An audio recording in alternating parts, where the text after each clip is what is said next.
স্বামীর প্রতি স্ত্রীর কর্তব্যের মধ্য থেকে ফার্স্ট যে নাম্বার সেটি হচ্ছে গিয়ে উত্তম আচরণ।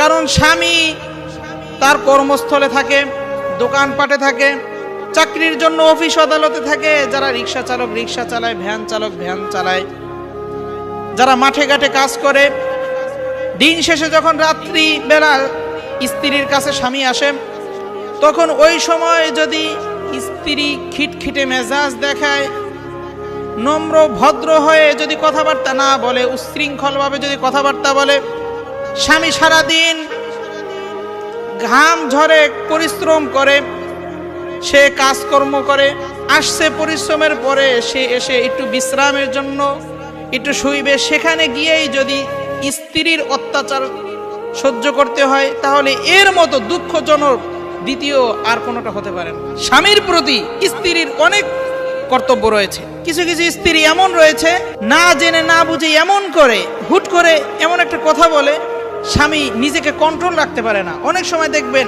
স্বামীরা আত্মহত্যা করে স্ত্রীর প্রভাবের কারণে, স্ত্রীর খিটখিটে মেজাজের কারণে।